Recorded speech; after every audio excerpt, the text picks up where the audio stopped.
Welcome to farm medicaments. आज हम अपना यूनिट 1 पढ़ेंगे फार्माकोग्नोसी का। ठीक है, इसमें इसका इंट्रोडक्शन, स्कोप, सोर्सेज और इसकी हिस्ट्री के बारे में पढ़ना है हमें। तो फार्माकोग्नोसी सब्जेक्ट को पढ़ने से पहले इसका मतलब जानना ज़रूरी है।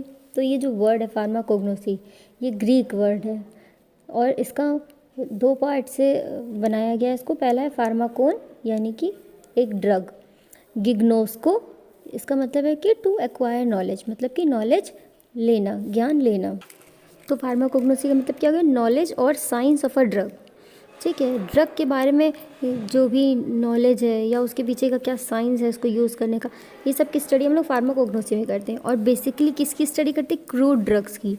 क्रूड ड्रग्स मतलब कि क्या? वो सारी ड्रग्स जो कि नेचुरली ऑब्टेन की जाती हैं, मतलब नेचर से हमें मिलती हैं, चाहे वो एनिमल सोर्स हो, मरीन सोर्स हो, प्लांट सोर्स हो, जो भी नेचर से प्राप्त हो रही हैं वो सारी ड्रग्स क्रूड ड्रग्स के अंदर आती हैं। पॉइंट वाइज अब हम लोग हर पॉइंट को देखेंगे इसी के इंट्रोडक्शन के पार्ट में। 19वीं सदी में मैटेरिया मेडिका नाम का एक सब्जेक्ट चलता था, जो कि अब हम लोग फार्माकोग्नोसी के नाम से जानते हैं। ये तब के समय की बात है जब जो सिडलर जी थे, C.A. सिडलर जी, वो सरसा बरेली पढ़ रहे थे। और वो कौन थे? एक जर्मन साइंटिस्ट थे, जिन्होंने उसको पढ़ते पढ़ते जो फार्माकोग्नोसी नाम है ये दिया था। और कब दिया था? 1815 में। किसको दिया था? उनकी जो थीसिस थी, ठीक है, उनका जो काम था, पूरी थीसिस उन्होंने एक बनाई थी, उसमें नाम दिया था एनालेक्टा फार्माकोग्नोस्टिका। ठीक है, और जो फार्माकोग्नोसी है ये 2 वर्ड से लिया गया है, जैसे कि पहले बताया गया। फार्माकोन एक ड्रग और गिग्नोस्को यानी कि to acquire the knowledge of. ठीक, नेक्स्ट पॉइंट में देखेंगे। अब डेफिनेशन क्या है फार्माकोग्नोसी की? ये बायोसाइंस की एक ऐसी शाखा है, ये एक ऐसी ब्रांच है बायोसाइंस की, जिसमें कि हम लोग जो भी चीज़ें नेचर से ऑब्टेन की हैं, मतलब नेचर से ली हैं हम लोगों ने, उनकी हिस्ट्री, उनका डिस्ट्रीब्यूशन, कल्टीवेशन, कलेक्शन, प्रोसेसिंग, ठीक है, और उनको कैसे प्रिजर्व करके रखा जा सकता है। इसके साथ साथ हम लोग उनके फिज़िकल कैरेक्टर्स कैसे हैं, उनके केमिकल नेचर कैसा है, उनके स्ट्रक्चर में कैसी कैसी चीज़ें पाई जा रही हैं, और उनका क्रूड ड्रग्स का क्या यूजेज है, उन क्रूड ड्रग्स का क्या यूजेज है। बोले तो क्या एक पूरी तरह से ये ऐसी ब्रांच है जिसके अंदर हम लोग नेचर से ली हुई चीज़ें पढ़ते हैं, उनकी कैरेक्टरिस्टिक्स भी पढ़ते हैं, उनकी हिस्ट्री भी पढ़ रहे हैं, वो कहाँ कहाँ पाए जा रहे हैं ये भी पढ़ रहे हैं, उनमें क्या क्या पाया जा रहा है, कैसे उगाए जा रहे हैं, है ना, या उनको अगर हमें ड्रग बनाना है तो क्या क्या चीज़ें उनकी कलेक्ट करनी है, कैसे चेक करना है उनको, ये सब चीज़ें हम लोग इसी ब्रांच के अंदर पढ़ते हैं। ठीक है, थर्ड पॉइंट हमने देखा कि जो हमारे साइंटिस्ट थे, एक स्वेडलेनस, इन्होंने बायनॉमियल सिस्टम दिया था, यानी कि प्लांट को कैसे नाम दिया जाता है, प्लांट के नेम को देने का एक प्रोसेस के जिसको कहते हैं बायनॉमियल सिस्टम, जिसके आधार पर ही प्लांट्स को हम क्लासिफाई करते हैं, बांटते हैं। ठीक है, किस किस कैटेगराइज करते हैं, मतलब किस किस कैटेगरी के अंदर उनको रखा जाएगा। तो ये सब बायनॉमियल सिस्टम किसने दिया था? स्वेडलेनस ने। ठीक है, अब जो प्लांट का क्लासिफिकेशन है, इनका नेम देना तो बायनॉमियल सिस्टम किसने सिखाया? स्वेडलेनस ने। इसके बाद जो प्लांट क्लासिफिकेशन था वो डेवलप हुआ, और 3 साइंटिस्ट थे हमारे अलग अलग, जिन्होंने इनको डेवलप किया अलग अलग ईयर्स में। ठीक है, पहले कौन थे हमारे? बेंथम एंड हुकर, सेकेंड थे A.W. आइकलर, और थर्ड है एंगलर एंड प्रांटल। ठीक है, अब इसके बाद क्या क्या हुआ, मतलब यही जो प्लांट की चीज़ें चल रही थी उनमें कुछ कुछ डेवलपमेंट हुआ। जैसे कि हमने बहुत पहले से पढ़ा हुआ है कि ग्रेगर जोहान मेंडल थे 1865 में, इन्होंने क्या देखा कि प्लांट को पूरा ऑब्जर्व किया, उसमें क्या क्या चेंजेस हो रहे हैं, और जेनेटिक्स की जो थ्योरी एक्सेट्रा ये भी ग्रेगर जोहान मेंडल में दिया था ना, और पी प्लांट पे ऑब्जर्व किया था। ठीक है, फिर आते हैं बर्ग, इन्होंने जो एनाटॉमिकल एटलस थी क्रूड ड्रग की वो बुक दी। उसके बाद इसी को जब थोड़ा सा और मॉडिफाई किया, तब 1904 में एक बुक आई, दो थी क्या, an anatomical atlas of powdered vegetable drugs, जिसको किसने कंपाइल किया था? ग्रीनिश एंड कॉलिन, ये 2 साइंटिस्ट थे। ड्रग वर्ड है, ये भी एक ड्रूग वर्ड था, जिसका मतलब होता है ड्राइड, यहाँ से लिया गया है। और अगर बेसिकली हम लोग फोकस करें फार्माकोग्नोसी की हिस्ट्री पे, तो ये बच्चे को पता होगा, सभी को पता है कि जो आयुर्वेदा है ये कब से चला रहा है? ये बहुत पुराने समय से चला आ रहा है ना। हम लोग हिस्टोरिकल बुक्स पढ़ते होंगे तब भी ये चीज़ उसमें मेंशन होती है कि ये लेप लगाया गया, या ये जड़ी बूटी को पीस के दे दिया जाता था, इनकी पत्तियाँ खा ली जाती थी। तो ये जो हमारा फार्माकोग्नोसी है ये भले ही डायरेक्ट नहीं है लेकिन इनडायरेक्टली हमारा एंशियंट सिविलाइजेशन से रिलेटेड है। पहले के समय क्या होता था कि हम लोग ये टेस्ट करने के लिए, ये पता लगाने के लिए लोग पहले क्या करते थे कि ये दवा है कि नहीं। दो तरह की चीज़ होती थी, एक जो वो खा सकते थे, अगर वो उसको खा लेते थे नॉर्मली और उसके बाद उनको कोई भी तरह का, किसी भी तरह का कोई नुकसान नहीं होता था, तो वो कंसीडर की जाती थी कि एक खाने वाली चीज़ है, मतलब वो फूड है। और अगर उसका कोई साइड इफ़ेक्ट हो जाता था, मतलब कुछ भी ऐसी चीज़ दिख रही है जैसे उल्टी आने लगी उनको, है ना, या मान लो कि उनको बहुत ज़्यादा लूज़ मोशंस होने लगे, है ना, तो अब क्या करते, जैसे वो दवा जिससे ज़्यादा उल्टी आने लगी उसको ये मान लेते एमेटिक है ना, कि मतलब ये जब हमको उल्टी लानी होगी किसी को तो ये दवा यूज़ की जाएगी, है ना, वॉमिटिंग के लिए मेनली। तो मान लो कि जैसे किसी ने जहर खा ली, है ना, तो अब जहर निकालने के लिए क्या उसको उल्टी करानी पड़ती है ना, कि वो बॉडी के अंदर से जो भी उसके फ्लूइड है वो सब निकल जाए, है ना। तो क्या अब उन्होंने वही चीज़ उसको तब एक तरह से दवा की तरह यूज़ करी, है ना। सेम चीज़ ऐसे ही करते थे जो मैंने अभी बताया था लूज़ मोशन के लिए। अब किसी को नहीं पास हो रहा है फीसिस, तब क्या करते थे, वो मेडिसिन दे देते थे, तो जिससे क्या लूज़ मोशंस होने लगे। तो पहले दवा की खोज ऐसे ही करी जाती थी, या तो वो फूड होता था या तो वो दवा बन जाती थी। और अभी इस टाइम पे टोटली 3,91,000 स्पीशीज़ हैं जो कि नोन है, और उनमें ऐसी कुछ ना कुछ प्रॉपर्टीज़ पाई जा रही हैं। Total number of known species जो भी हैं आज तक की वो है 3,91,000, 3,91,000। और जैसा कि मैंने बताया ये पहले ह्यूमन सिविलाइजेशन बहुत ही पुराने टाइम से ये चला आ रही हैं चीज़ें, और ऐसे कई सारे डॉक्यूमेंट प्रूफ हैं इस चीज़ का कि ये कई जगह पर हर्बल ड्रग्स मेडिसिनली यूज़ की गई हैं। कहाँ कहाँ पे, चाइना, इजिप्ट, ग्रीस, है ना, इन सब पे भी बहुत स्टार्टिंग से, जब क्रिश्चियन एरा की शुरुआत हो रहा था तब से ये चीज़ें यूज़ हो रही हैं।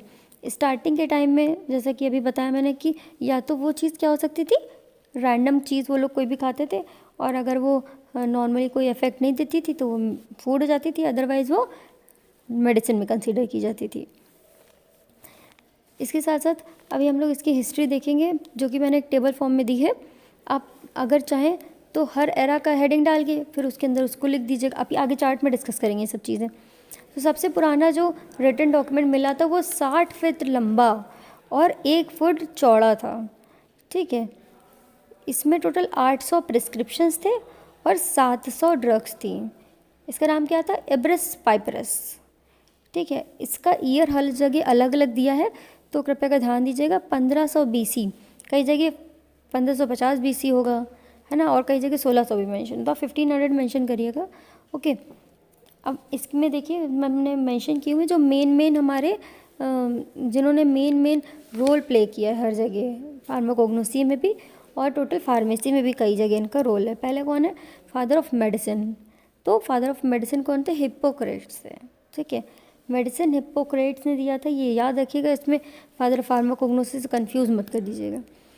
मेडिसिन, फादर ऑफ मेडिसिन कौन थे, हिप्पोक्रेट्स। फादर ऑफ बॉटनी कौन थे, थियोफ्रेटस, ठीक है। इसमें स्पेलिंग एरर कुछ हो गया है पर इसको थोड़ा सा मैं मेंशन कर दूंगी, ठीक है। अभी यहाँ पे देखिए थियोफ्रेटस मेन कंट्रीब्यूटर्स जो हैं हमारे, उनका यहाँ पे नाम और उन्होंने क्या किया है मेंशन किया है।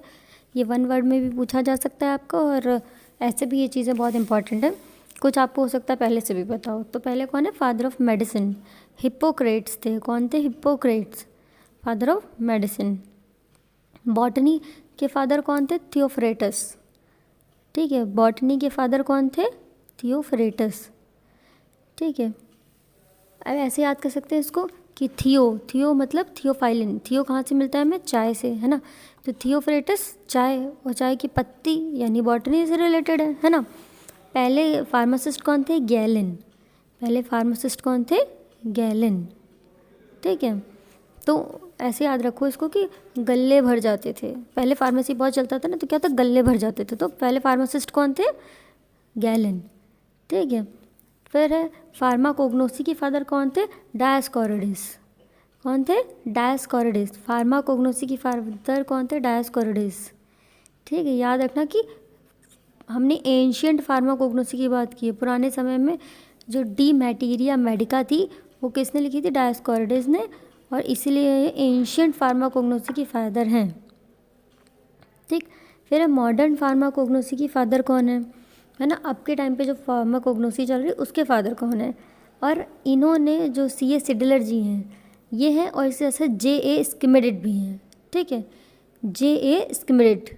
ठीक है, 1815 में C.A. सिडलर ने फार्माकोग्नोसी को फार्माकोग्नोसी नाम दिया था। फार्माकोग्नोसी जो टर्म है, ये जो लिखा है फार्माकोग्नोसी, ये दिया किसने था, C.A. सिडलर ने 1815 में, 1815 में। इनका पूरा नाम है क्रिस्टियानस एनोथियस सिडलर। स्पेलिंग प्लीज़ इसकी याद कर लीजिएगा, प्लीज़ गलत मत करिएगा, 1 नंबर में पूछा जा सकता है, इंपॉर्टेंट क्वेश्चन है। इसके साथ कब उधर ऑप्शन में आपको C.A. सिडलर नहीं देते हैं, दूसरा ऑप्शन देते हैं कि मॉडर्न फार्माकोग्नोसी की फादर कौन है, तो J.A. स्किमेडिड यानी जोहान एडम स्किमेडिड। ठीक, फिर फादर ऑफ मॉडर्न टैक्सोनॉमी कौन है, कार्ल लिनियस। मॉडर्न फार्माकोग्नोसी के फादर कौन है, कार्ल लिनियस। एंटीबायोटिक्स के फादर अलेक्जेंडर फ्लेमिंग, ए से एंटीबायोटिक, ए से अलेक्जेंडर फ्लेमिंग। ठीक है, फिर हमारा कि एल्कलॉइड की केमिस्ट्री किसने देखी थी। ठीक है, फाउंडर कौन है एल्कलॉइड केमिस्ट्री के, तो एल्कलॉइड चैप्टर में पढ़ाया हुआ है कि फ्रेडरिच सर्टनर। ठीक है, सर्टनर साहब ने क्या किया था कि ओपियम से मॉर्फिन निकाला था, है ना, और एल्कलॉइड टर्म किसने दिया था, मेसनर ने, है ना, पढ़ाया ये सब। फादर ऑफ सर्जरी कौन थे, सुश्रुत जी। एस से सर्जरी, एस से सुश्रुत। ठीक, सुश्रुत जी थे सर्जरी के फादर, है ना, और इंडियन मेडिसिन के 2 थे। इंडियन मेडिसिन के फादर देखेंगे तो कौन है, 2, चरक और सुश्रुत जी। फादर ऑफ मेडिसिन केवल देखेंगे तो हिप्पोक्रेट्स, इंडियन मेडिसिन, चरक और सुश्रुत। एनिमल किंगडम किसने दिया था, एरिस्टोटल ने। किसने दिया था, एरिस्टोटल ने। फिर से याद रखना, antibiotic Alexander Fleming, animal kingdom Aristotle. ठीक है, अब यहाँ से देखो, है ना, ये 4 पार्ट में टेबल डिवाइड किया गया है। पहला एरा है ना, कि किस सिविलाइजेशन में, एरा मतलब समय, किस दौरान, ठीक है, किस दौरान ये सब हुआ था। और दूसरी लाइन में क्या है कि कौन से पर्सन थे या कौन सी चीज़ें चल रही थी उस टाइम पे, किन लोगों ने दिया है या कौन सी सिविलाइजेशंस थी, है ना। थर्ड है ईयर, किस साल में दिया गया है। और आखिरी में क्या है, हो सकता है कि उनको कोई टाइटल दिया गया हो, वो मैंने लिख दिया है, उनका कोई काम हो, है ना, क्या, या उनकी क्या योगदान रहा है अभी तक, ये सब चीज़ें हैं इसमें। तो अगर जैसे आपसे ये टेबल आप याद कर लेते हो, एटलीस्ट सब नहीं 20 याद करोगे तो 10 तो याद रहेंगे। उसमें आपने इसको पैरा में लिखना है, वहाँ पैराग्राफ में लिखना है ना। जैसे पहला क्या, सुमेरियन और अकेडियन सिविलाइजेशन थी, तो ये कौन थे वहाँ पे लोग, जो लोग थे वो मेसोपोटामियंस थे, है ना। मेसोपोटामिया एक सिविलाइजेशन है, उसी के जो लोग थे मेसोपोटामियंस हो गए। कब की बात है, 3000 BC की बात है। इसी समय पर पहला जो रिटन रिकॉर्ड था, लिखित रिकॉर्ड मिला था किसका, मेडिसिनल प्लांट के बारे में। और किस पे लिखा था इन्होंने, क्ले टैबलेट पर।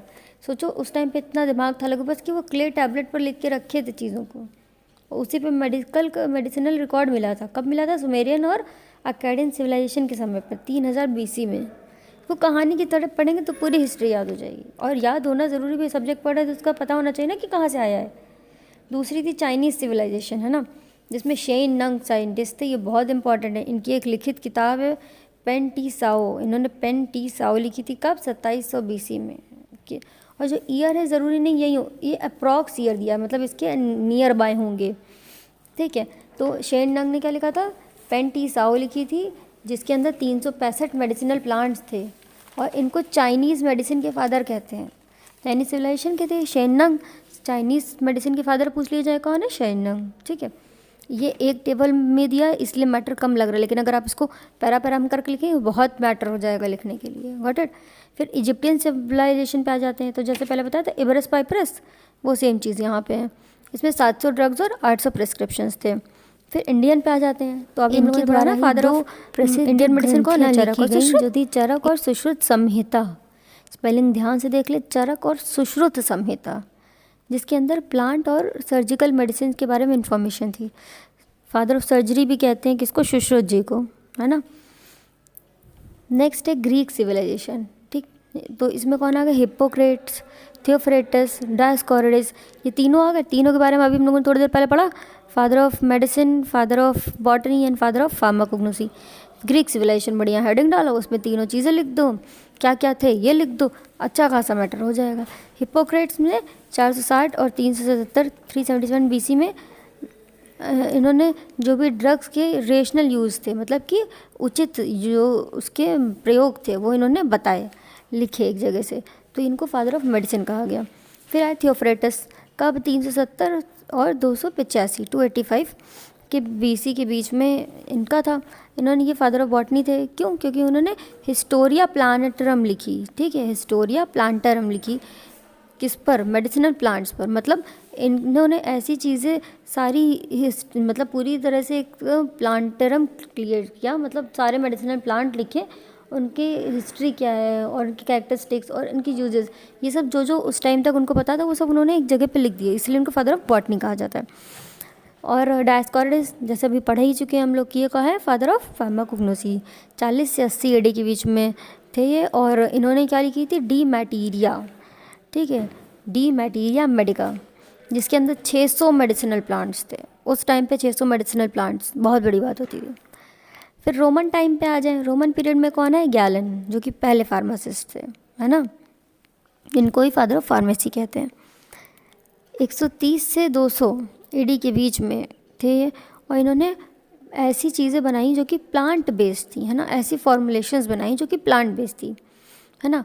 और उसी को क्या कहा गया? गैलेनिकल्स, है ना, गैलेनिकल्स, जो चीज़ें जो फॉर्मुलेशन गैलन ने बनाई उनको गैलेनिकल्स कहा गया, और वो क्या थी? प्लांट बेस्ड थी। फिर इस्लामिक एरा आ गया, है ना, ज़्यादा इससे क्वेश्चंस आते नहीं हैं इस्लामिक एरा से, बट अब इन्वॉल्व है हमारी हिस्ट्री है तो हमें देखना है ना। फिर है इस्लामिक एरा में इब्न अल ताबरी आए, ठीक है, इन्होंने 770 से 825 AD तक थे, और इन्होंने क्या लिखा? फ़िरादुस अल हिकमा, ठीक है, फ़िरादुस अल हिकमा, ये क्या मतलब था? Paradise of wisdom. ये एक तरह से अरबिक मेडिकल एनसाइक्लोपीडिया थी, है ना। एनसाइक्लोपीडिया क्या मतलब? जैसे डिक्शनरी नहीं होती, उसमें सारी चीज़ें मेंशन होती हैं अल्फ़ाबेटिकल ऑर्डर में, वैसे ही। फिर इब्न सिना या एविसेना थे 980 से 1037 AD तक। ये फादर ऑफ मॉडर्न मेडिसिन थे। कौन से वर्ल्ड? इस्लामिक वर्ल्ड के। मॉडर्न मेडिसिन के फादर थे, लेकिन इस्लामिक वर्ल्ड में। और इन्होंने कैनन ऑफ मेडिसिन बुक लिखी, जो जिसके ये ऑथर थे। फिर इब्न अल बितर आए, ठीक है, 1148 यानी 1148 और 1197 AD के बीच में इन्होंने 1400 ड्रग डिस्क्राइब करी हैं। कितनी ड्रग्स? 1400 ड्रग, जिसकी वजह से जो मेडिसिन प्लांट का नॉलेज था वो बढ़ा। तीनों हमारे इस्लामिक में थे। अब हम लोग आगे देखेंगे यूरोपियन रेनेसेंस। ये 16th से 17th सेंचुरी तक चला। इसमें कार्ल लिनियस थे, जो कि स्वीडन के थे। अभी जैसे कि बताया है कि ये फादर ऑफ मॉडर्न टैक्सोनॉमी थे। इन्होंने बाइनोमियल नोमेनक्लेचर दिया था क्लासिफिकेशन के लिए। Modern taxonomy what it. 18th century के बाद जोहान एडम स्किमिडिट थे, जो कि जर्मनी के थे, है ना। इन्होंने जो लेबर्ज डर मैटीरिया मेडिका 1811 में पब्लिश करी। ये भी एक तरह से सिस्टमिक बुक थी, किसकी? मेडिसिनल प्लांट पर। फिर C.A. सिडलर जी आए, जो कि जर्मनी के थे। 1815 में इन्होंने फार्माकोग्नोसी टर्म को दिया, और कहाँ से दिया था? अपनी थीसिस, जो कि थी एनालेक्टा फार्माकोग्नोस्टिका। फिर आया 19th सेंचुरी, जो एरा था प्योर कंपाउंड्स का। मतलब इसके बाद हम लोगों ने कंपाउंड्स को एक्सट्रैक्ट करना शुरू किया, जिसमें पहले थे फ्रेडरिक सर्टनर, जो कि जर्मनी के थे। 1803 में इन्होंने मॉर्फिन को आइसोलेट किया ओपियम से। यहीं से हमारा एल्कलॉइड का केमिस्ट्री शुरू हुआ। फिर पेलेटियर एंड कैवेंटो आए, जो कि फ्रांस के थे।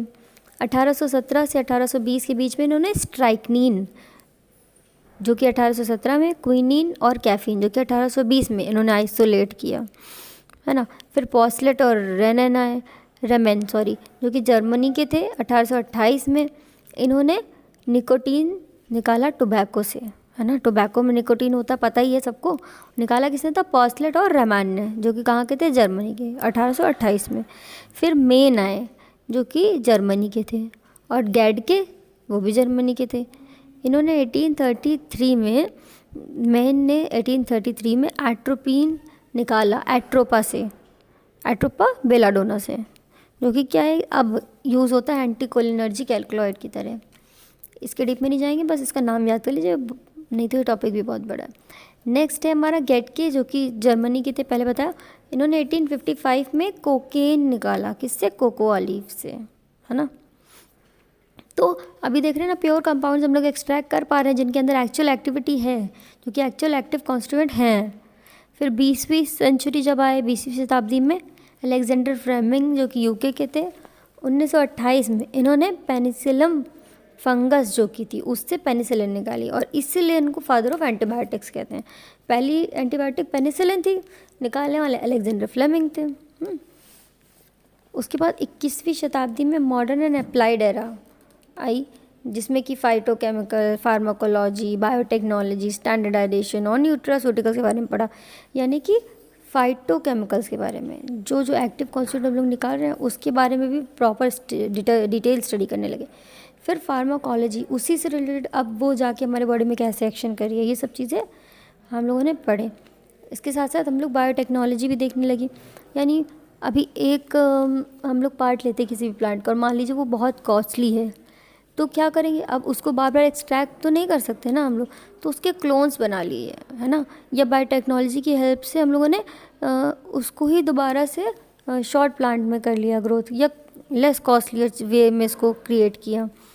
उसके बाद इसका स्टैंडर्डाइजेशन, ये तो मस्ट हो गया हर जगह। अगर हमें अपने ही मेडिसिन को अलग कंट्रीज़ में लाएं तो क्या कुछ एक सेट स्टैंडर्ड्स होने चाहिए ना, एक कुछ चीज़ें होनी चाहिए जो कि फिक्स है। हम पता कैसे करेंगे कि हमारी ड्रग प्योर है या नहीं प्योर है? पत्ती में, एक पत्ती में जितने क्वालिटीज़ या गुण है, ज़रूरी नहीं कि उसी प्लांट की दूसरी पत्ती में भी हो।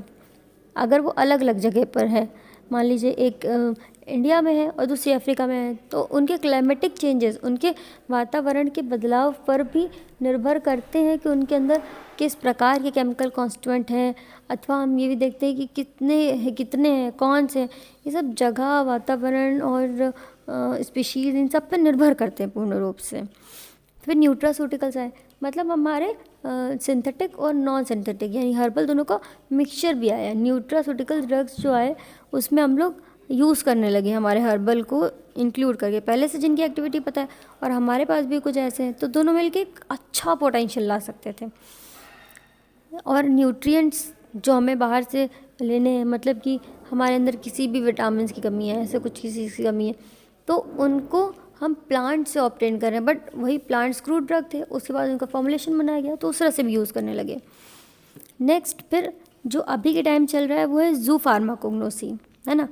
इसमें अब हम नेचुरल ड्रग्स का, मतलब ये भी चला आ रहा है टाइम से, लेकिन इस टाइम पे जो चल रहा है, हम लोग क्या करते हैं, एनिमल बिहेवियर चेक करते हैं नेचुरल ड्रग पे।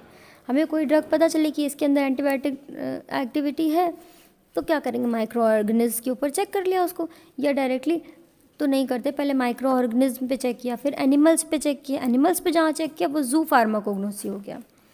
इसके साथ साथ कई रेगुलेटरी सिस्टम्स आए हैं, जैसे WHO, ये बेस्ड था क्वालिटी, सेफ्टी और एफिकेसी पर, ठीक है। इसी में नेक्स्ट पार्ट है सोर्सेज, यानी कि स्रोत। नेचुरल ड्रग जो है वो कहाँ कहाँ से हमें मिल सकती हैं। तो मेन जो है वो है हमारे plant source, animal source, mineral source, marine source, micro organism और बायोटेक्नोलॉजिकल। तो टोटल 6 टाइप के सोर्सेज हम पढ़ेंगे।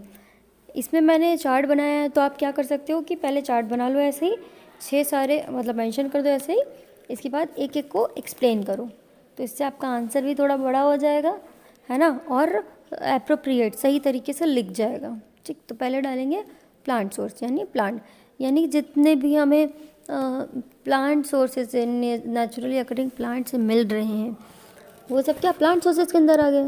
जाहिर सी बात है ना, वो औषधियाँ जो हमें पौधों से मिलती हैं वो कौन सी हो गई, प्लांट सोर्सेज से।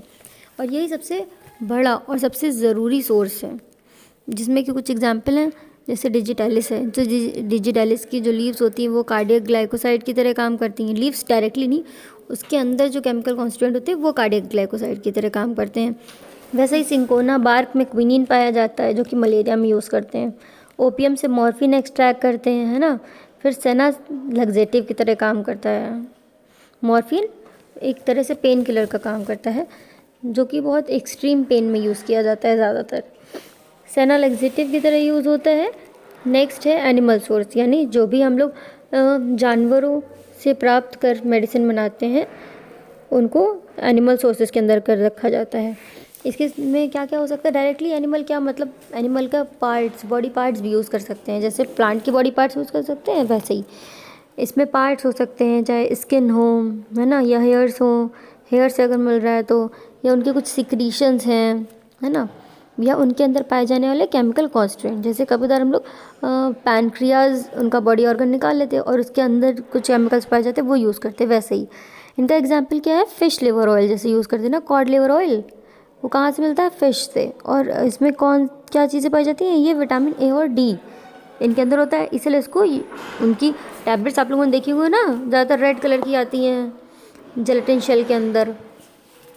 इसके अलावा हेपारिन जो कि पिग इंटेस्टाइन से ही मिलता है हमें, एक तरह से एंटी कोगुलेंट है, ठीक, मतलब अगर कोगुलेशन हो गया है तो उसको डिज़ोल्व करने का काम करता है, थक्का जम गया है अगर तो उसको घोलने के लिए।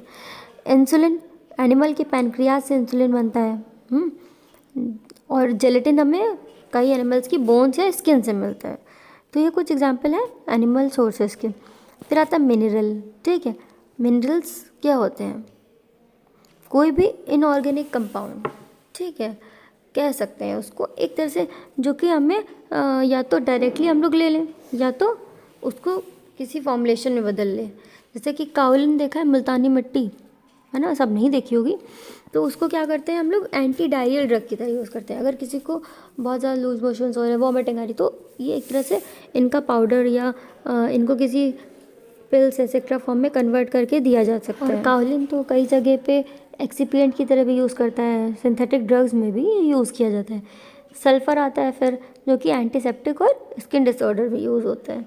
कैल्शियम कार्बोनेट हो गया, फिर सल्फेट है, मैग्नीशियम सल्फेट है, ये सब न्यूट्रिएंट और थेरेपेटिक एजेंट्स की तरह भी यूज़ किए जाते हैं। नेक्स्ट हमारा सोर्स है मरीन सोर्स। मरीन अभी ये ज़्यादा इसका खोज नहीं हो पाई है, इसमें अभी तक रिसर्चेज चल रही हैं और ये इस टाइम पे एक ट्रेंडिंग कह सकते हैं सोर्स है मरीन सोर्स, क्योंकि इसमें कई सारे सोर्सेज हैं मरीन के अंदर, बट अभी सारे हम लोग एक्सट्रैक्ट नहीं कर पाए हैं। इसमें एग्जांपल है चिटोसन, जिससे कि इसमें शेल फिश से जो कि मिलता है हमें और घाव भरने में मदद करता है। ये नॉवेल बायोएक्टिव कंपाउंड जो है मरीन से ही मिल रहा है, मतलब क्या, एक्वेटिक, या तो एक्वेटिक एनिमल्स भी हो सकते हैं, इसके साथ साथ क्या हो सकता है, एक्वेटिक वाटर के अंदर जो प्लांट्स होते हैं उनसे भी मिल सकते हैं सोर्सेज, ठीक है। इसमें एग्जांपल और क्या, सीवीड्स या स्पॉन्जेस जो पाए जाते हैं, इनसे हम लोग एंटी कैंसर और एंटी वायरल एक्टिविटीज़ निकाल रहे हैं। मान लीजिए कि इनके अंदर कुछ ऐसे एक्टिव कॉन्स्टिट्यूएंट्स हैं जो कि कैंसर को भी ठीक कर सकते हैं अभी, बट इन पे स्टडी चल रहा है, कुछ पहले से ही आ चुके हैं, है ना। फिर आता है हमारा माइक्रो ऑर्गेनिज्म, ठीक है। माइक्रो ऑर्गेनिज्म क्या होते हैं, जो नेकेड आइट से विजिबल ना हो, मतलब जिनको हम अपनी आंखों से डायरेक्टली नहीं देख सकते, उनको माइक्रोस्कोप के अंदर ऑब्जर्व करेंगे तभी दिखेंगे। इन पे पहले ही स्टडी हो चुकी है कुछ, जैसे कि कई सारे एंटीबायोटिक्स हैं, विटामिन्स हैं या एंजाइम्स हैं, है ना, इन सबको हम लोग यूज़ करते हैं आजकल एक क्रूड ड्रग्स की तरह, है ना। जैसे पेनिसिलिन है, वो कहाँ से मिली थी, पेनिसिलियम नोटेटम से, एक तरह से फंगस होती है जो कि या तो फंगस है जिसको पेनिसिलियम नोटेटम कहते हैं, उससे हम लोगों ने एक्सट्रैक्ट किया था पेनिसिलिन। स्ट्रेप्टोमाइसिन मिला था हमें स्ट्रेप्टोमाइसिस ग्राइशियस से। फिर टेट्रासाइक्लिन स्ट्रेप्टोमाइसिस ऑरियस ऑरियोफेशियन से मिला था, है ना। ये एक तरह की फंगस हैं कुछ, है ना, जिनसे हम लोगों ने हमारी क्रूड ड्रग निकाल ली, और ये क्या थे, माइक्रो ऑर्गेनिज्म तो है फंगस, गॉट इट। फिर आता है हमारा लास्ट और इम्पॉर्टेंट भी है जो ये भी आजकल ट्रेंडिंग है, बायोटेक्नोलॉजिकल। ये क्या करता है, टिश्यू कल्चर या जेनेटिक इंजीनियरिंग या फर्मेंटेशन करता है लार्ज प्रोडक्शन करने के लिए। हमने जैसे कि पहले बताया कि अभी मान लो कि हमारे पास कोई बहुत कॉस्टली है ऐसा केमिकल कॉन्स्टेंट और उसको बार बार एक्सट्रैक्ट करना पॉसिबल नहीं है ना, या एक बार हमने एक्सट्रैक्ट कर लिया, हमें पता चल गया उसका मेकअप कैसा है, तो उसको हम लोग क्या करते हैं, टिश्यू कल्चर करते हैं, मतलब उससे और ज़्यादा उसके टिश्यूज़ लेते हैं और उससे और ज़्यादा और वैसे ही सेम चीज़ें क्रिएट कर लेते हैं, है ना। और कई प्रोसेस से भी ऐसा कर सकते हैं, जेनेटिक इंजीनियरिंग से भी कर सकते हैं ऐसा।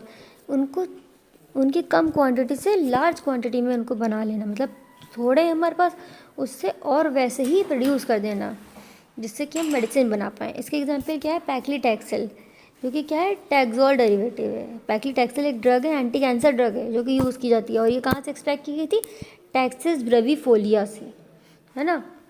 या रिकॉम्बिनेंट इंसुलिन है, अभी हमने पढ़ा ना कि इंसुलिन एनिमल के पैनक्रियाज से बनता है। तो क्या बार बार हम लोग एनिमल्स को कट करके उनके पैनक्रियाज एक्सट्रैक्ट करके बनाते जाएंगे ना, नहीं कर सकते ऐसा, वो एक्सटिंक्ट होने लगेंगे। तो क्या करते हैं, एक बार उनका इंसुलिन लिया हम लोगों ने, उनकी तरह उनका एक पार्ट हम लोगों ने निकाल लिया, वेक्टर में रखा और वापस उनको उनके और एंटीबॉडीज़ बना दी, मोनोक्लोनल एंटीबॉडीज़ बना दी। मतलब उनकी तरह ही दिखते हुए ही, जैसे जुड़वा नहीं बोलते हैं, वैसे ही समझ लीजिए कि एक पार्ट लिया, उनके जैसे ही और बना देना, है ना। तो आप खुद ही समझ रहे होंगे, अगर ऐसा हो जाएगा तो जाहिर सी बात है कि ना हम लोगों को बार बार एक्सट्रैक्शन करना पड़ेगा, ऐसा करना नहीं पड़ेगा, एक बन गया उससे और वैसे ही बना लिए, तो हमारे लिए काम भी आसान होता जा रहा है। और अगर इस तरह से एक्सट्रैक्ट कर रहे हैं चीज़ों को हम, और फिर हम अपनी ड्रग बना रहे हैं, तो ये क्या आ जाते हैं, बायोटेक्नोलॉजिकल सोर्सेज के अंदर आ जाते हैं। नेक्स्ट है स्कोप, मतलब क्या, दायरा, कि वो कहाँ कहाँ तक हमें यूज़ आ सकता है, मतलब किन किन जगह पर फार्माकोग्नोसी का यूज़ है, इम्पॉर्टेंस है, किस किस क्षेत्र में इसकी ज़रूरत है, ये सब स्कोप के अंदर हम लोग पढ़ेंगे। इसमें पहला देखेंगे सिंथेटिक ड्रग्स एंड एंटीबायोटिक्स, दूसरा ISM, indigenous system of medicine. Next है प्लांट बेस्ड रेमेडीज़, फिर herbal medicines, medicinal plants, alkaloids glycoside and antibiotics, novel medicine, crude drugs, natural products. इन सब फील्ड्स में देखा जाए तो स्कोप है किसका, फार्माकोग्नोसी का। पहला क्या है कि अगर हम देखें आजकल तो ज़माने में क्या हो रहा है कि सिंथेटिक मेडिसिन जितनी चल रही है, एंटीबायोटिक्स एक्सेट्रा, जो भी हमारी मेडिसिन चल रही इस टाइम पे, उनमें क्या हो रहा है, इतने साइड इफ़ेक्ट्स पाए जा रहे हैं कि वो उल्टा इफेक्ट दे रही है ना। खाए हमने किसी चीज़ के लिए, हमें रैशेज़ हो गए या कुछ और रिएक्शन हो गई, तो इसलिए आजकल लोग क्या कर रहे हैं कि प्रेफर कर रहे हैं प्लांट डिराइव्ड मेडिसिन, वो मेडिसिन जो कि नेचर से ऑब्टेन की गई हैं, उनको ज़्यादा प्रेफर किया जा रहा है ओवर सिंथेटिक मेडिसिन। तो यहाँ पे इसकी डिमांड बढ़ गई है। सेकेंड है ISM, indigenous system of medicine. इनमें क्या किया कि अब कुछ ऐसी दवाएं हैं जो कि पहले से चली आ रही हैं, हमें हमारे दादी बाबा के ज़माने से, उनको क्या बोलते हैं, ट्रेडिशनल मेडिसिन, है ना, बोलते नहीं, ट्रेडिशन हो गया, ऐसा ट्रेडिशनल चली आ रही। तो WHO क्या कर रहा है, इन्हीं ट्रेडिशनल मेडिसिन का जो यूज़ है उसको बढ़ावा दे रहा है, इन्हीं पर और टेस्टिंग करा रहा है। इन पर जब हम टेस्ट करेंगे तो इनका इवैल्यूएशन करेंगे, मतलब कि क्या ये चीज़ें सही है या नहीं है। अगर सही है तो उनके प्रोडक्ट्स बनवा दिए जा रहे हैं, है ना, इन पर रिसर्च चल रही है बैक टू बैक। और जो कि मतलब जाहिर सी बात है, कुछ ऐसे होंगे जिनके अंदर ऐसे एक्टिव मेटाबोलाइट्स हैं, तो अगर उनके अंदर ऐसी चीज़ें पाई जा रही हैं तो उनकी मेडिसिन बन जा रही हैं। तो एक तरह से प्लांट क्या हो गया है, एक हब बन गया है ना। उसके अंदर इतनी सारे केमिकल कंपाउंड्स हैं कि हम एक प्लांट उठाएंगे उसमें भी 10-20 से हो ज़्यादा ही होते हैं, मान लीजिए आप, है ना, इंपॉर्टेंट केमिकल कॉन्स्टिट्यूएंट्स से ले सकते हैं। तो ये क्या हो गया, एक तरह से केमिकल लेबोरेटरी बन गया है, जिससे कि हम एक्टिव मेटाबोलाइट्स प्रोड्यूस कर सकें। थर्ड है हमारा प्लांट बेस्ड रेमेडीज़। तो अब देखो, प्लांट बेस्ड रेमेडीज़, ठीक है, हम लोग घर में नहीं रेमेडीज़ करते रहते हैं कई सारी, है ना, आज ये रेमेडी कर ली, इससे ये हो गया, है ना, बेसन लगा लिया तो ये कॉस्मेटिक बन गया, बहुत सारी चीज़ें ऐसे करते रहते हैं, बट वो एक्चुअली में यूज़ कर सकते हैं हम लोग, है ना। और ये ग्लोबल ट्रेंड हो गया है, इंडिया में नहीं और बाहर की कंट्रीज़ भी इंटरेस्ट ले रही हैं इन सब चीज़ों में कि नेचुरली कैसे हील कर सकते हैं, है ना। फिर आता है हर्बल मेडिसिन। सेफ़, हमारी हर्बल मेडिसिन क्या है, सेफ़ है ना, नेचुरल है और इसमें टॉक्सिसिटी कम होती है। ये नहीं बोलूँगी कि मैं कि एकदम ही नहीं होती, टॉक्सिसिटी होती है। कोई भी चीज़ अगर आप अति से ज़्यादा ले लें तो वो सब टॉक्सिक है ना। तो ये नॉन टॉक्सिक होती है बट एक लिमिट में, है ना। इसी वजह से ये फेमस हो रही है, हर्बल मेडिसिन क्या हो रही है, इसीलिए फेमस हो रही है। फिर है मेडिसिनल प्लांट, और इंडिया क्या है, एक तरह से रिचेस्ट सोर्स है, ठीक है, इसके पास बहुत सारे ऐसे मेडिसिनल प्लांट्स हैं, है ना। और ऐसा नहीं कि एक ही जगह पे सारे पाए जा रहे हैं, हर रीजन में पाए जा रहे हैं अलग अलग प्लांट्स जिनके अंदर अलग अलग केमिकल कॉन्स्टिट्यूएंट्स हैं। तो मेडिसिनल प्लांट्स का एक तरह से पूरा हब है। हब मतलब क्या है, एक जगह पे सारी चीज़ें पाई जा रही है। इंडिया खुद में एक तरह से स्रोतों से भरा पड़ा है मेडिसिनल प्लांट्स की अगर बात करें केवल तो। फिर आता है एल्कलॉइड ग्लाइकोसाइड और एंटीबायोटिक्स। एल्कलॉइड ग्लाइकोसाइड क्या है, सेकेंडरी मेटाबोलाइट्स है ना। तो ये क्या की कंपोनेंट है, की बायोएक्टिव कॉन्स्टिट्यूएंट्स हैं जिनके अंदर एक्टिविटी एक्चुअली है। तो आजकल क्या कर रहे हैं हम लोग, इन्हीं से, जाहिर सी बात है ये प्लांट से क्या मिल रहा है, यही तो मिलेंगे, सेकेंडरी मेटाबोलाइट्स ही तो लेके हम लोग अपने ड्रग्स बना रहे हैं। तो इनको प्लांट से एक्सट्रैक्ट करते हैं और जो मेन है वो यही है एल्कलॉइड ग्लाइकोसाइड्स। और भी बहुत सारे हैं जो मेन है, लेकिन उनसे भी जो मेन है एल्कलॉइड ग्लाइकोसाइड्स ही हैं जो आजकल मॉडर्न थेरापेटिक्स में यूज़ हो रहे हैं। फिर नॉवेल मेडिसिन मतलब नए जो डिस्कवरी चल रहे हैं वो पूरी तरह से फार्माकोग्नोस्टिक स्टडीज़ पे डिपेंडेंट हो गए हैं। ठीक है, फार्माकोग्नोस्टिक स्टडी क्या, कि कोई प्लांट ले रहे हैं, फिर उनका आइडेंटिफिकेशन, इवैल्यूएशन है ना, फिर उसका कन्वर्जन टू मेडिसिन्स, ये सब चीज़ें पढ़ रहे हैं ना। तो इनका पहले तो खोज करना है, तो हम लोग डायरेक्टली तो खोज कर नहीं लेते होंगे, पहले उनके बारे में पढ़ते हैं, उसके बाद उसमें चूज़ करते हैं कि क्या एक्टिविटी चाहिए नहीं चाहिए। तो ये सब चीज़ें जो चल रही हैं, ये नॉवल मेडिसिन जो डिज़ाइन हो रही हैं, बन रही हैं, वो सब कहाँ से बन रही है, प्लांट से बन रही हैं। केवल प्लांट से नहीं कह सकते हम, बोलेंगे नेचुरल चीज़ों से बन रही है ना। पहले क्या इंसुलिन था, ये जो बहुत टाइम पहले अगर देखें तो इंसुलिन नहीं था ना डायरेक्टली, कहाँ से हम लोग इंसुलिन अपने आप से तो ले नहीं सकते थे, बनाया गया ना एनिमल के पैनक्रियास से। तो ये सब क्या कभी खोज हुई होगी तो मेडिसिन बनी, और अब जो खोज हो रही है उस पर फिर मेडिसिन बनेगी। तो ये सब क्या नॉवल रिसर्च से, नॉवल मेडिसिन से ना। फिर आते हैं क्रूड ड्रग्स यानी कच्ची ड्रग्स।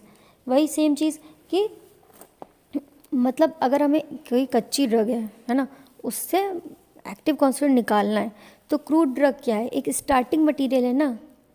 ठीक है, एक तरह से ये इंटरमीडिएट दे रहा है, एक्टिव कंपाउंड बनाने के लिए हमें क्रूड ड्रग चाहिए ही ना। तो पहले क्रूड ड्रग एक तरह से स्कोप, अगर वही नहीं होगा, क्रूड ड्रग ही नहीं होगा तो क्या एक्टिव कंपाउंड निकाल पाएंगे, नहीं ना। तो एक तरह से क्रूड ड्रग क्या दे रहा है, एक इंटरमीडिएट दे रहा है।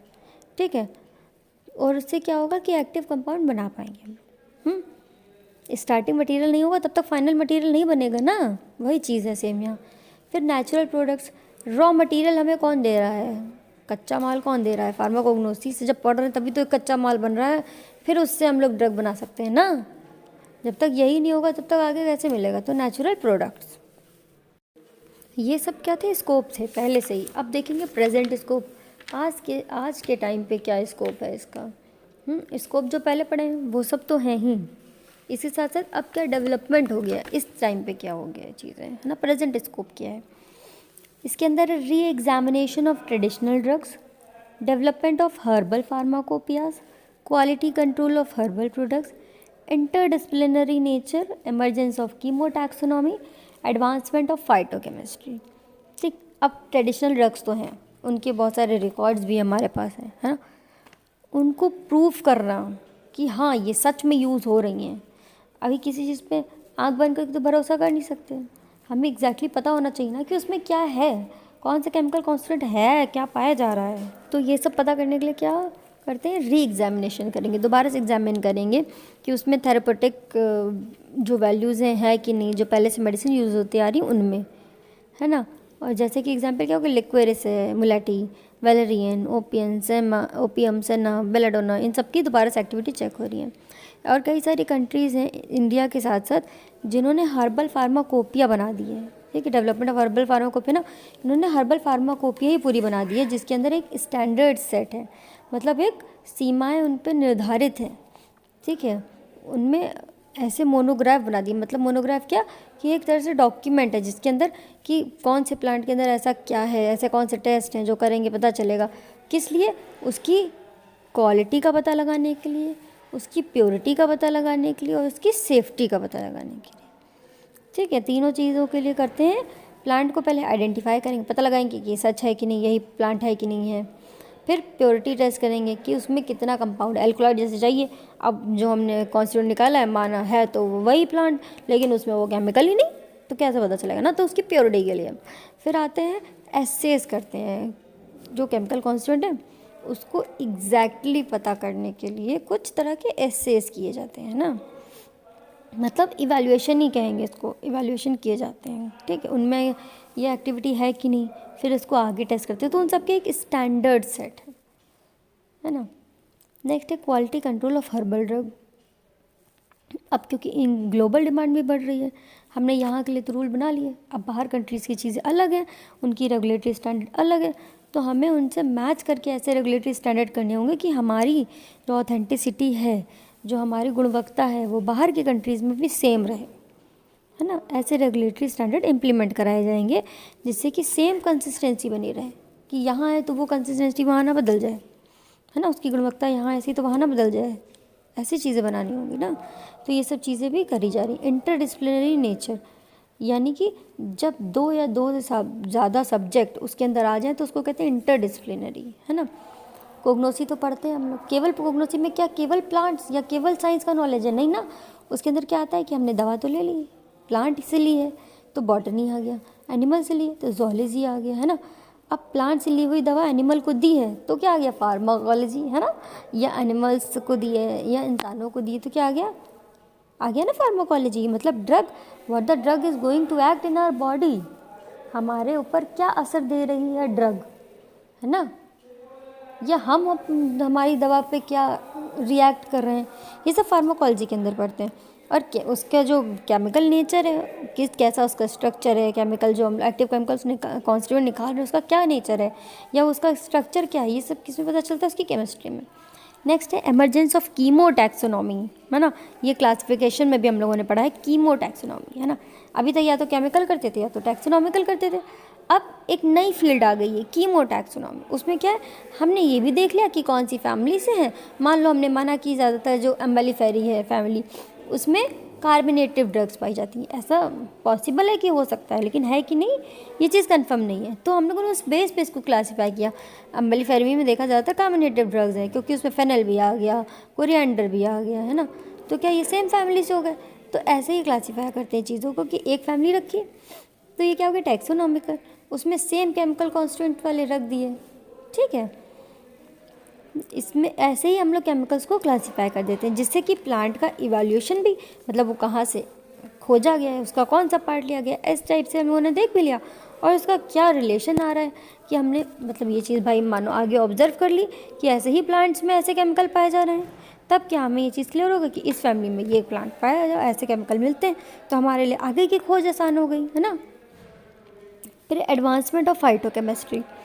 पहले क्या था कि केमिकल मिल गया तो उसका स्ट्रक्चर बनाओ, है ना। और स्ट्रक्चर बनाने के बाद भी प्रॉपर चीज़ें नहीं सामने आ पाती थी। तो अब इस फील्ड में हो गया एडवांसमेंट, है ना। पहले से किसी केमिकल का पता है, कोई केमिकल हमें पहले से पता है कि ऐसा ही है, उसमें हम कुछ बदलाव कर दें। मानो कि हाइड्रोजन बॉन्डिंग का कुछ है, ठीक है, या कुछ ऐसे स्ट्रक्चर में कुछ ऐसा मॉडिफाई कर दें, कुछ चेंज कर दें, जिसका जैसा केमिकल बनाएंगे स्ट्रक्चर। एल्कलॉइड में क्या पढ़े हैं हम लोग कि उसमें वो उसका नाइट्रोजन रिंग होता है, हेटेरोसाइक्लिक रिंग के अंदर एक नाइट्रोजन होता है, अमीन ग्रुप से इसका एवोल्यूशन होना चाहिए। तो इसी तरह से हमें पता तो ये चीज़ है, कोई और स्ट्रक्चर लिया हम लोगों ने, उसको वैसे ही बना दिया जैसे एल्कलॉइड होता है, या वैसे ही किसी और स्ट्रक्चर को देख के वैसा हल्का सा सिमिलर कर दिया, ठीक। उसके बाद हम उन्होंने चेक किया हमारी एक्टिविटी उसके अंदर है कि नहीं है। इन सिलिको स्टडीज़ होती हैं उसके साथ साथ। तो ये सब डेवलपमेंट हो रहे हैं, जिससे कि क्या होता है कि एक अलग से अच्छे और इम्प्रूव्ड बायोएक्टिव कंपाउंड हम बना सकते हैं, है ना। अगर उसकी केमिस्ट्री पता है हमें कि ऐसे ऐसी चीज़ें होती हैं इसके अंदर, तो और अच्छे बायोएक्टिव कंपाउंड हम बना सकते हैं, जिसकी वजह से एक नया डेवलपमेंट हो रहा है ये सब चीज़ों का। Thank you everyone for watching the video.